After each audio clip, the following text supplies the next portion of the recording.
Okay, let's unpack this. You know how every single group chat you're in, like every news feed you scroll through, basically your entire online, and let's be real, offline life is just drowning in memes. Uh-huh. It's constant. It's totally constant. Like, it's not just a casual thing anymore. It feels like this absolute tsunami of, super specific, often nonsensical, sometimes weirdly profound stuff. Right. Visual text, video clips. Exactly. We laugh, we share, we definitely cringe sometimes. But have you ever, actually stopped to think what these things are doing to us? For real. Mm. Are they just funny pictures?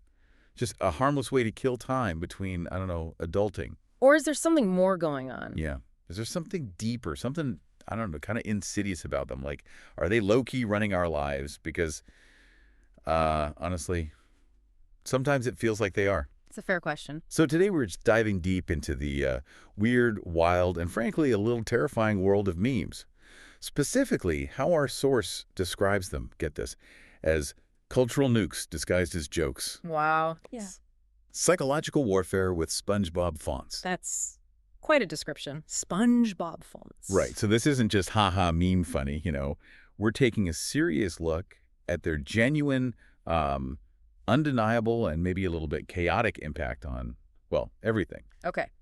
So our mission today is basically to dig into the real tea from this really eye-opening source, the viral brain, how memes reshape reality. Let's get the tea. Yeah. And our goal for you, the listener, is to kind of give you a shortcut to understanding exactly how these bits of digital content are designed to, well, hijack your brain, and you love it. That's the kicker. And maybe more importantly, what that actually means for how you navigate the internet, how you take in information, maybe even how you see the world. Right, like the practical implications. Exactly. We promise you leave this deep dive with some real aha moments, some surprising facts, hopefully without that feeling of info overload you sometimes get with these big digital topics. Yeah, no jargon dump. We're going to try and connect the dots between, your casual scrolling and some pretty profound shifts happening in society. All right, so let's jump right in. Yeah. Because our source kicks things off with a pretty audacious claim, and honestly, it tracks. Okay, what is it? It says, and I quote, "Memes are mind viruses that run the internet harder than Wi-Fi itself." Whoa, harder than Wi-Fi. That's bold. Dead ass. Yeah. Like, think about it. If my internet goes out, I'm annoyed, sure. Yeah. But if I can't send or receive a meme, it feels like a fundamental communication breakdown. Yeah. It's kind of wild. Yeah. And the source really digs into how these seemingly innocent little images and clips impact, everything. How we think about stuff. How we might actually vote. Really? Voting? Yeah, or even just how we process, deep emotions, crying, laughing. They shape our coping mechanisms. And, they definitely let us clown our boss in the group chat with that perfect reaction gif. Okay, the boss clowning I get. But the voting and the thinking. It's a whole spectrum of influence, apparently, Okay. from the mundane to the major. So why does the source use such strong language, though? Psychological warfare with SpongeBob fonts. Why frame it like that beyond just, funny internet stuff? That's a good question. What's the thinking there? Well, I think framing it that way immediately shifts your perception, right? It's not just a silly little guy or a goofy cat pic you chuckle at and scroll past. Right. That language forces you to consider the underlying intent, maybe the potential for manipulation, the sheer power packed into these little digital things. The idea is that the playful, often absurd surface of a meme kind of disarms our critical thinking. Like a Trojan horse. Exactly. Yeah. You're laughing, so you're not really scrutinizing the message inside. And that lets potentially potent, maybe even divisive ideas slip past our usual mental filters. It makes them incredibly effective tools for subtle influence. Totally. And it makes you wonder, right?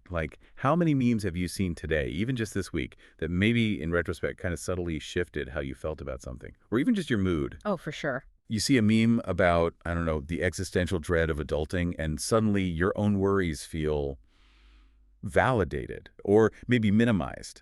Or just seen. Yeah, it's that shared feeling. It's more than just a laugh. It's like this tiny, powerful dose of shared reality, often without exchanging a single word. You're not just seeing content. You're tapping into something collective. And what's really wild here is that the concept of the meme itself, it actually predates the internet by decades, which surprises a lot of people. Wait, really? Before the internet? Yeah, the word was coined back in 1976 by the biologist Richard Dawkins, actually, in his book, The Selfish Gene. Dawkins, like the evolution guy. That's the one. He envisioned the meme Not as an internet joke, obviously, but as a cultural gene. So an idea, a piece of info, an element of culture that spreads from brain to brain, kind of like a biological gene. Oh, okay. He described it as evolving with each transmission. The source uses the analogy like Pokemon with Wi-Fi, constantly adapting and changing as it moves through society. Pokemon with Wi-Fi. I like that. So yeah, the internet definitely put it on hyperdrive, but the basic idea, that mechanism of cultural spread, that's been around way longer than fiber optics. Okay, wait. So memes were a thing before cat videos and Rickrolls. No cap. That's kind of blowing my mind right now. Mm-hmm. It makes you think how deep this stuff runs in, like, human behavior. Precisely. And if you connect this to the bigger picture, you can see examples throughout history. Think about ancient Roman graffiti. Like on the walls in Pompeii. Exactly. Scrawled on walls. Those were early forms of cultural transmission, shared jokes, political digs, just personal declarations I was here kind of thing. They were basically ancient memes passed along by sight or word of mouth. Huh. Never thought of graffiti like that. Or think even further back, like cave paintings. The source has this great line about dudes spearing buffalo and drawing crude stick figures on walls. Okay. It argues these aren't just art, they're primal shared cultural expressions, ways to communicate ideas, stories, maybe even humor within a community. Right, shared symbol. And fast forward to, say, World War II, you had Kilroy was here. Oh, yeah, I've seen that. The little bald guy peeking over a wall. That's him. A simple doodle and phrase that became a global meme. GIs drew it everywhere, on battlefields, across continents, way before modems existed. It was this huge inside joke, a sign of connection and solidarity in chaos. Wow. A pre-internet global meme. It really shows this innate human drive, right, to create and share these easily replicable bits of culture that resonate with a lot of people. So the internet didn't invent memes, it just gave them a serious glow-up. Like the ultimate upgrade, boosted the signal like crazy. Totally. The internet didn't invent it, but it absolutely, and I love this imagery from the source, it turned the dial up to 100 and snapped the knob off. Okay, yeah, that captures it. And the reasons are pretty clear, right? Instant global reach. An idea could hit every continent in seconds, not years. Right. The ease of replication. Click, tap, share. Yeah. Effortless. You don't need artistic skill like drawing Kilroy. You just hit repost. 2, very low effort. And crucially, the low barrier to entry. Anyone, anywhere, with basic photo or video apps could suddenly create and share.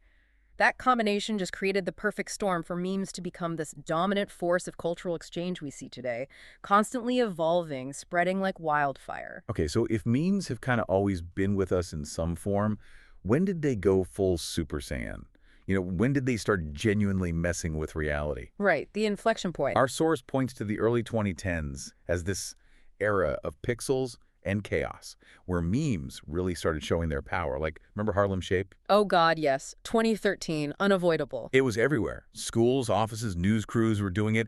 It got so incredibly viral, so pervasive, that Billboard, like the music chart people, they actually had to change their charting rules because user-generated videos using the song were skewing everything. Wait, really? They changed the Billboard charts? Yeah, that's not just a funny video anymore. That's immediate, tangible, real-world consequences. A goofy dance meme literally forced a major industry to change how it measures success. That's actually wild. It shows the scale immediately. Totally warped their metrics. And building on that, another huge example from around then is the Ice Bucket Challenge. Remember that? Oh, definitely. Everyone was dumping ice water on their heads. It seems like just a goofy water stunt, right? But it transformed into this massive global fundraising effort. The source points out it generated something like $115 million for ALS research. Wow, $115 million from that. Yeah, it wasn't just a fleeting trend. It harnessed those social media dynamics, that shareability, for huge real-world impact. How'd it work so well? Well, the genius was its simplicity, right? Easy to understand, easy to do, and that public challenge aspect created this powerful chain reaction. I nominate so-and-so. The nomination, peer pressure. Gotcha. It showed how a meme could go beyond just entertainment to actual, like, tangible philanthropy, online virality translating into massive offline generosity. I totally remember those days. You couldn't scroll for 5 minutes without seeing someone getting soaked or, like, a random group flailing to Harlem Shake. Completely unavoidable. It felt like if you weren't doing it, or at least acknowledging it, you were totally missing out on the biggest inside joke on the planet. They just soaked into everything. Exactly. And that early viral energy then escalated into something maybe even more disruptive, hitting high finance directly. Which brings us to the GameStop saga in 2021. Oh boy. GameStop. Diamond hands. To the moon. Right. The source calls this a literal meme impacting Wall Street, turning the financial world kind of upside down. It all started on Reddit. Specifically, that subreddit are Wall Street bets. Yeah, Wall Street bets. Legends or lunatics, depending on who you ask. Well, it was this collective internet effort, fueled by concepts like diamond hands, holding a stock no matter what, and those rocket emojis. To the moon! Symbolizing hope for a stock surge, and it led to massive hedge funds losing billions of dollars. Billions! Because of Reddit posts and emojis, it still sounds insane when you say it out loud. Yeah. Like average people with Robinhood accounts just decided to mess with hedge funds. Yeah. And he kind of won. For a time, yeah. It was this decentralized, meme-driven movement, a mix of like genuine belief in the stock, a lot of ironic humor, and this collective desire to challenge the big guys. Peak internet, really. Precisely. And the source describes these actions as digital Molotov cocktails. Okay, strong imagery again. Molotovs. It really makes you ask, how could something that started as just jokes, as internet trolling almost, cause such massive economic disruption? Right. How did that happen? It just highlighted this new emergent power of decentralized collective action, all coordinated through online communities and, well, memes. The short sellers, the big institutions betting against GameStop, got caught in this unprecedented short squeeze orchestrated by thousands of individual investors. Coordinated chaos. It showed a new kind of economic and social leverage that was totally outside the traditional financial playbook, previously unimaginable, really. So what does that mean going forward? Like, can anyone with Wi-Fi just disrupt Wall Street now? Or other big systems? That's the big question, isn't it? The GameStop thing fundamentally challenged the idea that only traditional institutions hold that kind of power. It proved that collective will, fueled by memes and online communities, can actually move mountains, or at least stock prices. It opens up all sorts of possibilities and maybe dangers for the future. Okay, so we've established memes are powerful. They can move markets, change chart rules. But why? Why do our brains just absolutely devour them? Yeah, what's the neurological hook? Our source says memes hit your brain like candy. Yeah. And honestly, that tracks so hard. They're short. They're emotional. They're easy to share. It's like the perfect recipe for instant gratification. Totally. And the core mechanism here is our brain's reward system. Dopamine. Ah, dopamine, the magic chemical. Exactly. Every time you encounter a meme, your brain registers it like, ah, yes, dopamine snack. A snack, I like that. And there are layers to this reward. First, you recognize a familiar format, right? A specific character, a template you've seen before. That's a quick dopamine hit. Recognition feels good. Okay, yeah. Like seeing an old friend. Then you instantly get the joke, maybe even feel clever for getting it quickly. That's an extra dopamine hit. Understanding, mastery. Right? Feeling smart. But the real jackpot, according to the source, is when you share that meme and someone replies with LMAO or the crying laughing emoji. Oh, yeah, the validation. That social validation triggers a massive dopamine release. Jackpot. It reinforces the whole behavior C meme, get joke, share meme, get validation. So our brains are basically wired to love this cycle. Pretty much. From an evolutionary standpoint, quick pattern recognition and social connection were super important for survival. So memes tap into those ancient pathways, offering these quick, reliable bursts of pleasure that keep us coming back for more. It's a beautifully engineered feedback loop, really. So it's not just that they're funny, it's that my brain is literally rewarding me for scrolling and sharing memes. No wonder I can lose hours to it. It really is like my own personal slot machine. But instead of cherries and lemons, it's just endless sad frogs and, I don't know, schema mail edits. That's a perfect analogy, actually, because the source draws that direct parallel. It's the same loop as gambling. Slot machine, but with a sad frog or a sigma mail edit. Wow. Gambling. That hits different. It's powerful because it highlights how our brains are inherently wired to seek out these intermittent, unpredictable rewards. Just like a slot machine, you don't win every time, but the possibility keeps you pulling the lever. Right. The next scroll might be the hilarious one. Exactly. You don't love every meme, but the occasional viral hit, the perfect share, that unexpected laugh gives just enough reward to keep you scrolling, keep you engaged. Which makes us vulnerable, I guess. Extremely vulnerable to meme-driven influence. Because the platforms we use, they're expertly designed to exploit this. Meme consumption isn't just a side effect, it's core to their engagement strategy. Keep the dopamine flowing, keep the users scrolling. Okay, big yikes. So that compulsive urge I feel sometimes to just keep scrolling, even when I know I should, Hmm. like touch grass, Yeah. it's not just boredom or weak willpower. It's literally my brain chemistry being manipulated by the platform design and the memes themselves. It seems like it's a finely tuned neurological response honed by, years of this kind of digital interaction. That's low-key terrifying, actually. Yeah. Makes you question how much choice is involved. It really does. How much of our online engagement is free will versus these optimized reward systems? And if our brains get so hooked on these short emotional bursts, what does that do to our ability to handle, like, complex, nuanced information that doesn't give you that instant dopamine snack? Yeah, like reading a book Right. or a long article. Less dopamine there. Much less. Okay, but do memes really change stuff in the real world beyond making us dopamine fiends? Yeah. Fresh, concrete changes. Beyond the individual brain, yeah. Our source says absolutely yes. He claims memes aren't just jokes anymore. They're weapons, currencies, and group passwords. Weapons, currencies, and passwords. Okay, that's a lot for a cat picture. Right. But look at the examples. Think about the Arab Spring back in the early 2010s. The source mentions how protesters used memes to mock dictators Mocking dictators. by circulating images that made these powerful, often feared figures seem ridiculous or weak. And the source asks, what happens when you start laughing at power? It lowers the fear. Exactly. It lowers fear. It empowers people to challenge authority in a way that maybe a traditional protest sign doesn't quite capture. The humor is like a shield, but the message hits hard, builds solidarity, chips away at that mystique of power. That makes sense. Humor is a weapon. Totally. And that influence stretches right into elections.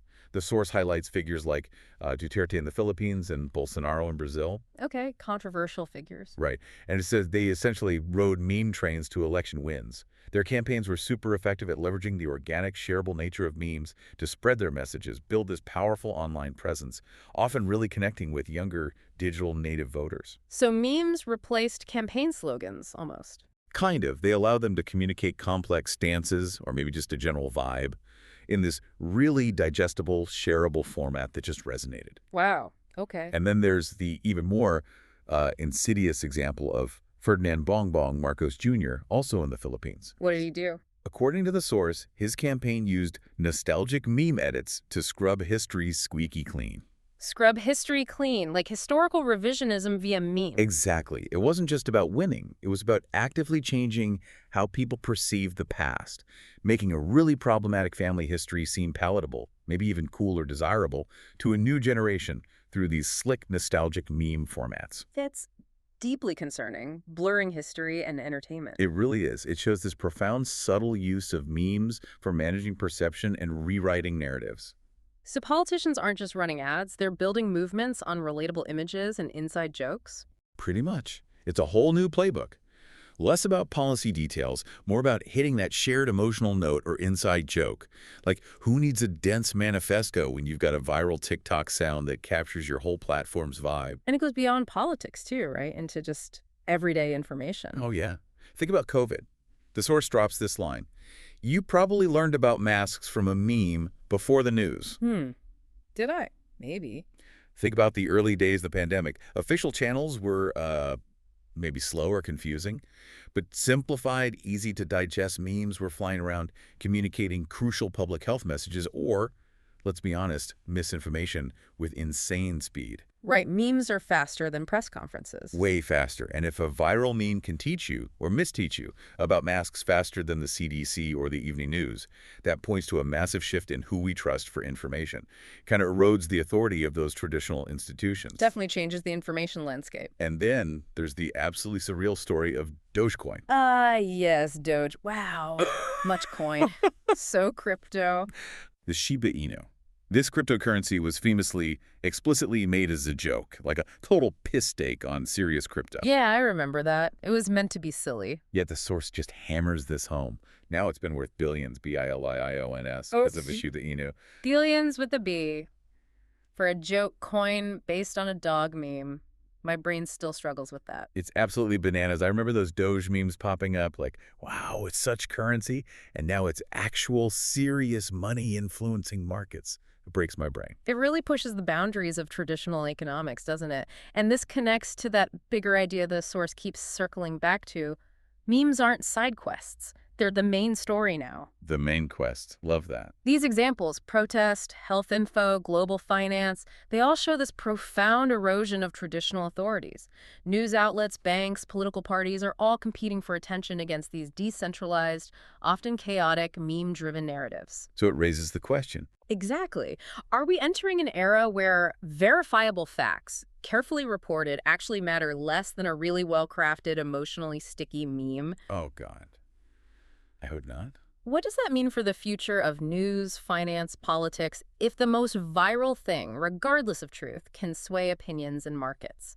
It suggests, maybe, that cultural relevance, that memeability, is becoming a new kind of capital, maybe even more powerful than the old kinds. Okay, so this is wild. Now linguists are getting involved. Yeah. And no cap, they're saying memes are literally a new dialect. A dialect, not just slang. Yeah, like a whole communication system. Our source nails it. You ever text a meme to someone instead of explaining your feelings? It's not lazy, it's compressed language. Compressed language, okay. Think about it. Sending that "this is fine" dog meme, that conveys a whole novel of suppressed panic, existential dread, maybe grim acceptance. Right, the dog in the burning room. Says it all. Or just sheesh. That one word, depending on context, the image, can mean surprise, annoyance, admiration. It's incredibly context dependent. And I'm just a little guy. That's a whole mood. Humility, self-deprecation, maybe strategic helplessness, all packed into one visual vibe. It's a paragraph, an emotion, a scenario distilled. And the technical term for that, the source brings up, is multimodal communication. Multimodal. Meaning you're not just using words, you're mixing visuals, tone, cultural references, timing, all creating this rich, layered message. It's like modern hieroglyphics. Hieroglyphics. I like that. Pictures telling complex stories. Super efficient, right. Allows for rapid exchange of complex ideas or feelings. And connecting this to the social side, it creates this dynamic where knowing the latest format, social currency. Oh, definitely. You got to keep up. If someone doesn't speak meme, if they don't get the references, they feel like an NPC. An NPC, a non-playable character. Brutal. Right. Someone not quite in on the main cultural quest. It's not just about trends. It's about belonging, understanding, participating in that online tribal culture. It's the key to in-group status, shared identity, signals you're part of the collective flow. So if you don't get the meme, you're not just out of the loop, you're kind of an outsider. Yeah. Wow. Language evolving right in front of us, creating new social lines based on digital fluency. And that leads us straight to the psychologist's take. They view memes as emotional viruses. Emotional viruses. Okay, that sounds bad. Well, their point is that our brains are, in their words, vulnerable by design to these things. Memes are expertly crafted to exploit these vulnerabilities. What are the mechanisms? Okay, several things. First, as we talked about, they hijack the reward system. Those dopamine hits keep you hooked, like predictive coding saying, yes, this is good, more please. Gotcha. Dopamine again. Second, they trigger our primal tribal instincts, that feeling of, if I get the joke, I belong, reinforces social bonds within online groups, validates your worldview. The in-group feeling. Right. And third, they are masters at compressing complex emotions into shareable pixels. Heartbreak, burnout, rage, existential dread, the source is blunt. There's a meme for it. There really is. A meme for everything. It allows for this super quick, almost effortless emotional sharing and validation. Creates a sense of shared experience, even if that experience is like universal burnout. Okay, that makes sense. But then there's the curse part, as this source calls it. Ah, yes, the cursed part. This genuinely unsettling finding. The more emotionally unstable you are, the better memes hit. Oof. Yeah. That's dark. Seriously dark. Like, are memes actively preying on vulnerability? Well, it certainly forces us to think about the ethical side, right? Are we maybe unknowingly just bathing ourselves in constant emotional manipulation by engaging so much with meme culture? It makes you reflect on the psychological impact of a communication style that thrives on hitting quick emotional notes, especially if it works better on people who might already be more susceptible to outside emotional influence. Yeah. It's not just humor anymore. It's about the very wiring of our emotional processing in this digital age that comfort and validation memes offer. It could also be a pathway for, deeper, maybe negative psychological effects, making us more receptive to narratives that tap into whatever strong emotion we're feeling at the moment. Okay, so linguists, psychologists. Now, the sociologists are here. Yeah. And they're looking at memes as basically the new folk culture. Folk culture, like fairy tales and stuff. Yeah, forget Hansel and Gretel. Memes are how Gen Z tells stories, builds identity, navigates social rules now. They're not just jokes. They're building tribes. The source uses the example, we're all rizzed out Delulu queens. Rizzed out Delulu queens, okay. It's a shared identity, right? Shorthand for belonging to a certain online mindset. And memes enforce norms, too, like touch grass. Right, meaning get offline, stop posting so much. Exactly. It's the digital go outside, Yeah. or talking about main character energy. It's both something people want and something people mock. Memes define what's cool, what's cringe, what's us. So they shape behavior within the group. Totally. But then there's the dark side again. The source points out memes can and do even spread propaganda. Ah, back to the propaganda angle. Yeah. Think about the 2016 U.S. election and the Russian troll farms. The chilling point the source makes is they didn't need tanks. They just used Facebook memes. Cheaper, faster, more viral. Exactly. It highlights this huge shift in information warfare, political influence. Instead of obvious political ads, they crafted funny or relatable or maybe outrage-inducing memes that quietly pushed specific narratives. And people shared them without realizing. Often, yeah. They were designed to be shared organically, slipping past traditional media filters, creating these echo chambers where certain viewpoints just got amplified like crazy. And the conclusion from the source is stark. Memes run elections now. That's not hyperbole. It reflects a reality where subtle, culturally sticky content can potentially sway elections more effectively than big-budget traditional campaigns. It's changing politics itself. So instead of clear arguments, it's this: insidious, meme-based drip feed shaping how we see the world and who we vote for. That's genuinely unsettling, especially thinking how easily it can spread without accountability. A culture war fought with JPEGs and GIFs. Yeah. Okay, so if sociologists are looking at culture, what about the economic angle? Well, this is where the source brings in a hypothetical Karl Marx reaction. Imagine Marx looking at the meme era. The source says he'd have a meltdown. Marx meltdown, why? Because his core critique would nail the free labor and exploitation angle, the source puts it perfectly. You, the creator, make the meme. Platform gets the clout and money. That's free labor, king. Oof. Free labor king. Yeah. They sell Cheems merch, you get 12 likes. That hits home. We make the stuff. The platforms get rich. Exactly. It exposes that core dynamic where our collective creativity, our user-generated content, fuels these massive platforms. Facebook, Insta, TikTok, it drives their engagement, their ad revenue, while the actual creators often get little or nothing tangible back. Right. Likes don't pay the rent. It's a classic example of digital capitalism extracting huge value from unpaid labor, turning our culture into their capital. So we're all just unpaid interns for the algorithm, getting paid in dopamine hits while Meta and Google cash the real checks. Feels about right.